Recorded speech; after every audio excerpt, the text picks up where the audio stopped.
काबिल साद एहतराम नाजरीन, Gohar Nawaz Sandhu advocate supreme court साहब का असिस्टेंट एडवोकेट जनरल पंजाब हाज़िर खिदमत। नाजरीन, आज जिस मौजू के ऊपर हम बात करेंगे वो है ख़वातीन और ख़वातीन का जो स्कोप है लॉ के अंदर, लॉ फील्ड के अंदर और एज ए प्रोफेशन जब वो एडवोकेट बने या जज बनना चाहें या प्रोसिक्यूशन में जाना चाहें या किसी और जो लीगल एडवाइजरी है या बाकी शोबों को ज्वाइन करना चाहें तो उनका क्या स्कोप होगा। तो आइए हम डिस्कस करते हैं। सबसे पहले तो बात करेंगे कि तरीक़ाकार वही सेम है, सब ख़वातीन को भी उसी तरह से LLB करनी है, FSC FA के बाद, और सेकंड डिवीजन कम अज़ कम होनी चाहिए, और फिर वो LAT law admission test pass करेंगी। करने के बाद वो 5 साल का कोर्स करेंगी। याद रहे कि अब 3 साल का कोर्स नहीं, 5 साल का कोर्स करना होगा। और कोर्स मुकम्मल करने के बाद लॉ गेट एक और टेस्ट है जो लॉ ग्रेजुएशन असेसमेंट टेस्ट जिसको कहते हैं, वो पास करना होगा। तो करने के बाद वो प्रोफेशन को ज्वाइन करेंगी, लाइसेंस हासिल कर लेंगी।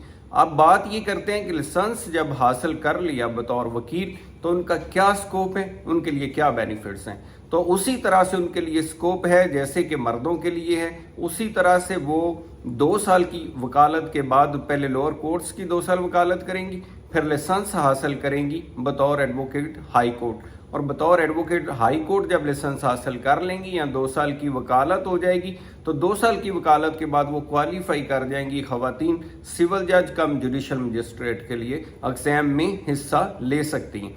तो अब ये एक ख़ास तौर पे ख़वातीन के लिए जो जज बनने का है ये बड़ा ज़बरदस्त स्कोप है और उनका मनपसंद भी है और सॉफ्ट इमेज वाली जॉब है जिसके अंदर रिस्पेक्ट का एलिमेंट भी होता है। एक रिस्पेक्ट की चेयर के ऊपर बैठ करके इंसाफ करना है, और ख़ास तौर पर फैमिली केसेस के अंदर आप देखते हैं कि ख़वातीन के जो रिलेटेड केसेस होते हैं ख़वातीन भी कम्युनिकेट करने के अंदर आसानी फील करती हैं। इसी तरह से बतौर वकील अगर वो अपने प्रोफेशन को जब ज्वाइन रखती हैं तो उसके अंदर भी जो फैमिली केसेस हैं ख़ास तौर के ऊपर या कारपोरेट सेक्टर है या इस तरह से जो जॉब्स हैं उनके अंदर ख़वातीन का बहुत ज़्यादा स्कोप है। बाकी तमाम फील्डों के अंदर भी बेहतरीन स्कोप है। जैसे आपने देखा है हमारे इस फील्ड के अंदर बड़े बड़े नाम हैं ख़वातीन के जो यहाँ जिन्होंने वकालत में नाम पैदा किया है। सुप्रीम कोर्ट बार एसोसिएशन की सदर बनी, आपने देखा आसमा जहांगीर साहबा, और उनकी बहन हिना जिलानी जो हैं वो ह्यूमन राइट्स एक्टिविस्ट और इस तरह से पूरे मुल्क में उनका नाम था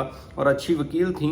इस तरह से आपने देखा नासरा जवेद इकबाल जस्टिस रिटायर्ड जो हैं माशाल्लाह वो आपके सामने हैं। अभी मौजूदा अगर देखेंगे तो सुप्रीम कोर्ट के अंदर हमारी जो जज साहब हैं जस्टिस आयशा ए मलक साहबा, और अगर हाई कोर्ट में देखते हैं तो जस्टिस आलिया नीलम साहबा, तो बहुत अच्छे तरीके से वो माशाल्लाह अपनी ड्यूटी दे रही हैं और अपने फ़राइज़ अंजाम दे रही हैं और इंसाफ लोगों तक पहुंचा रही हैं। तो लाइकवाइज बतौर वकील भी किसी भी शोबे में, अब जैसे मैंने आलिया नीलम साहबा का नाम लिया तो वो क्रिमिनल के अंदर उनकी वकालत थी और उसी फील्ड के अंदर वो लोगों को इंसाफ प्रोवाइड कर रही हैं। अब जैसे मैंने आयशा मलक साहब का नाम लिया तो वो सिविल और कारपोरेट में इंसाफ दे रही हैं। तो तमाम फील्ड्स के अंदर ख़वातीन के लिए यहाँ बराबर स्कोप है। वो वकालत के तमाम शोबों के अंदर बेहतरीन तरीके से अपनी खिदमत सर अंजाम दे सकती हैं।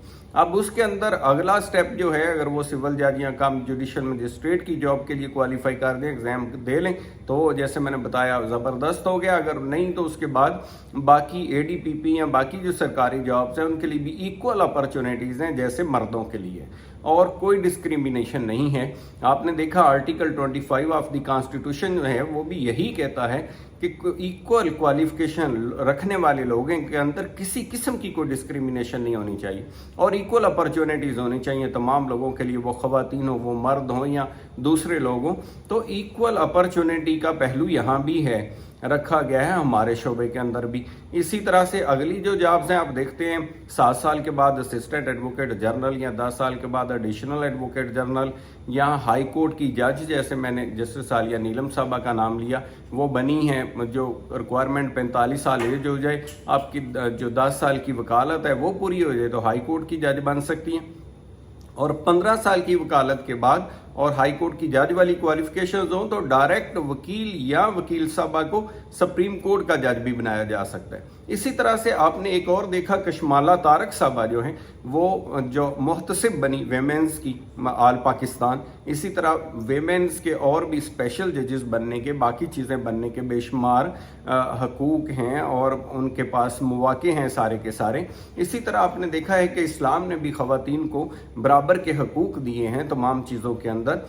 तो इस चीज़ को मद्देनज़र रख के, और पाकिस्तान में भी यहाँ कोई भी कानून इस्लाम के मुनाफी नहीं बनता, जैसे आर्टिकल 227 है, जैसे article 2A of the constitution of Pakistan है, तो जैसे 203 आर्टिकल है फेडरल शरीयत कोड का कि जो वो गैर इस्लामी कवानीन को वैसे ख़त्म कर देता है। तो ये तमाम चीज़ें जो हैं, ये कहना किसी तरह से भी, मैं उन लोगों के साथ किसी तरह से एग्री नहीं करता जो ये कहते हैं कि ख़वातीन के लिए कोई कम मौक़े हैं या कोई ऐसी रेशियल डिस्क्रिमिनेशन यहाँ कोई पाई जाती है। ऐसा नहीं है, बल्कि जो रिपोर्ट्स हैं उसके मुताबिक तो ये है कि एशिया की सबसे पहली जो खातून वकील जिस अनरोल हुई थी वो भी पाकिस्तान में ही हुई थी। और आपने माजी में भी देखा है कि पूरी इस्लामिक वर्ल्ड की जो सबसे पहली वज़ीर-ए-आज़म बनी थी बेनज़ीर साहबा, वो भी पाकिस्तान में ही बनी थी। तो यहाँ हमारे मौक़े तो बहुत हैं, लेकिन डेफिनेट दूसरे एंड के ऊपर जो दूसरे मकतबा फ़िक्र के लोग हैं, अगर उस चीज़ को भी देखें तो ज़रा एजुकेशन का, क्योंकि वो लेवल अभी नहीं है और उस तरह से आगाही तमाम लोगों में ज़रा कम है, लेकिन वक्त के साथ साथ इंशाल्लाह ये और भी चीज़ें इम्प्रूव होती जाएंगी और भी बेहतर अंदाज से सारी चीज़ें होने लगेंगी। तो इस तरह से तमाम वो मौक़े जो मर्दों को हासिल है, उसी तरह से तमाम मौक़े जो हैं वो ख़वातीन को भी हासिल है। तो जॉब्स के बाद दूसरा जो हम देखते हैं वो है सोशल स्टेटस। तो सोशल स्टेटस के अंदर ये है कि ख़वातीन जो हैं वो डेफिनेट जिस महल्ले में रहती हैं, जिस सोसाइटी में रहती हैं, जिस इर्द गिर्द का तमाम कम्युनिटी होती है, तो वो भी उनको बहुत रिस्पेक्ट देती है ख़वातीन को, क्योंकि अपने मसाइल ख़वातीन वकला के साथ डिस्कस करने के अंदर हमेशा कंफर्ट फील होता है, तो वो उनके साथ अपना रिलेशन बना के रखती हैं और तमाम इशूज़ खुल के डिस्कस कर लेती हैं। इसी तरह से कोर्ट्स के अंदर भी हम वकला उनको अपनी माँ बहनों की तरह इज़्ज़त देते हैं और सीटें छोड़ देते हैं, उनको रिस्पेक्ट के साथ बिठाया जाता है। ऑनरेबल जजेस जो हैं वो ख़ास तौर के ऊपर उनको ख़ास अच्छे तरीके से डील करते हैं, रिस्पेक्ट के साथ बुलाते हैं। इवन अगर कोई कोई खामी भी हो किसी आर्गूमेंट के अंदर तो उसको खुद गाइड करते हैं। यानी एक बड़ा ज़बरदस्त जो है एक फ्रेंडली एटमॉस्फेयर होता है काम करने के सिलसिले के हवाले से। बाकी अगर आते हैं हम सोशल स्टेटस के बाद, तीसरी जो चीज़ आ जाती है इसके अंदर वो फिर ये आ जाता है, जॉब्स का भी हमने डिस्कस कर लिया, सोशल स्टेटस का भी कर लिया, तो तीसरा होता है कि अर्निंग क्या होगी। भाई हम घर से निकलेंगी, सारा वक्त लगेगा, सारे वहाँ जाके मेहनत करेंगे, सब कुछ करेंगे, तो हमें मिलेगा क्या, ना कमाई क्या होगी। तो उसके लिए भी ये है कि सबसे पहले उनको ये ख्याल रखना चाहिए कि जो ही वो वकालत के शोबे के अंदर आएँ तो ऐसी फर्म्स को ज्वाइन करें जो पे करती हैं। यहाँ पे करने वाली बेशुमार फर्म्स अवेलेबल हैं और वो उनको रिसर्च वर्क भी और कोर्ट वर्क भी और तमाम चीज़ों के लिए ज़रूरत होती है एसोसिएट्स की। तो बजाय इसके कि वो जाके सीधा काम ही शुरू कर दें, बल्कि शुरू के अंदर वो अच्छी फर्म ज्वाइन करने का ये फ़ायदा होगा कि एक तो उनको वहाँ इनकम शुरू हो जाएगी, दूसरा ये कि सीखने के बहुत ज़्यादा मौके होंगे और वैरायटी ऑफ वर्क भी वहाँ बड़ी फर्मों के अंदर वैरायटी ऑफ वर्क भी ज़्यादा होगा और एक्सपोजर भी ज़्यादा होगा। तो ये एक तरह से उनका अर्निंग का सिलसिला भी शुरू से ही शुरू हो जाएगा और बाद के अंदर वक्त गुजरने के साथ इस शोबे के अंदर अर्निंग भी बंदे की बढ़ती जाती है या ख़तून की बढ़ती जाती है। उसके बाद ये होता है कि जितनी आप मेहनत करेंगे, एक बात याद रहे इसके अंदर, वो ये है कि मेहनत वाला काम है, सख्त थोड़ा काम है। आप देखें गर्मी के अंदर भी कोट पहन के रखना पड़ता है, तो इन चीज़ों का ज़रा ख्याल रखना होता है कि ख़वातीन ज़रा नाजुक मिजाज होती हैं, ये ज़हन के अंदर रखें कि मेहनत भी करनी पड़ेगी और मौसम की सख्ती भी यहाँ, क्योंकि सर्दी की शिद्दत भी बहुत ज़्यादा होती है और गर्मी की शिद्दत भी बहुत ज़्यादा होती है। तो इन चीज़ों को मद्देनज़र थोड़ा रखना पड़ेगा। वो तो बाकी फील्ड्स में भी आप देखें, ख़वातीन माशाल्लाह डॉक्टर हैं तो वो भरपूर तरीके से बहादुरी से वहाँ भी काम कर रही हैं, टीचर हैं तो वहाँ भी बहादुरी से काम कर रही हैं और भरपूर ड्यूटी दे रही हैं। बल्कि मर्द समटाइम छुट्टी कर लेते हैं, ख़वातीन अपनी जॉब से छुट्टी नहीं करती। तो इस तरह तमाम शोबों के अंदर जो है ख़वातीन ने अपने आप को मनवाया है और 48.52% ख़वातीन का जो आबादी की रेशो पिछले दिनों के अंदर एक सर्वे के अंदर सामने आई, तो उसमें देखिए कोई ऐसा शोबा रह नहीं गया जहां खवातीन ने अपने आप को नहीं मनवाया।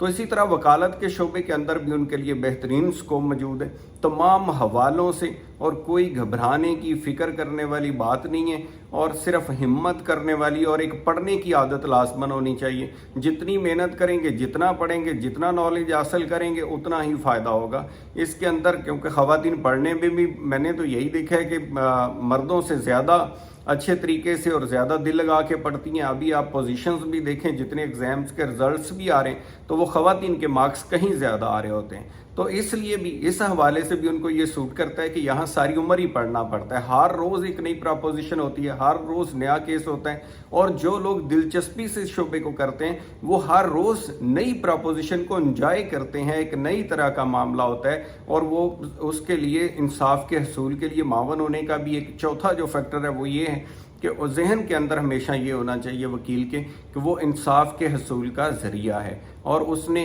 सही हक परस्ती का भी साथ देना है। जो लोग मजलूम हैं उनकी भी आवाज़ बनना है, जो कमज़ोर हैं उनकी भी आवाज़ बनना है, जो फ़ीस नहीं दे सकते उनका केस भी करना है, जो दे सकते हैं उनका भी करना है। तो तमाम चीज़ों को साथ लेके चलना होगा, और जहन में ये एक और फैक्टर रखना होगा कि प्रोफेशनली अगर कोई बहुत फीस मजबूर है, नहीं दे सकता फ़ी, तो उससे नहीं लेनी, लेकिन जो दे सकते हैं उनको बिल्कुल नहीं छोड़नी। क्योंकि अगर उनको भी आप छोड़ना शुरू कर देंगे तो फिर डेफिनेट मुश्किलात बढ़ेंगी और इनकम कम होगी। तो उम्मीद है ये मालूमाती वीडियो जो है वो आपको इसने मालूमात में इजाफा किया होगा। हमारे channel need of the time with Gohar Sandhu को सब्सक्राइब कीजिएगा और हमारे साथ जुड़े रहिए ताकि इसी सिलसिले की मज़ीद मालूमात वीडियो आप तक पहुँचती रहें। अपना ख्याल रखिएगा, बहुत शुक्रिया।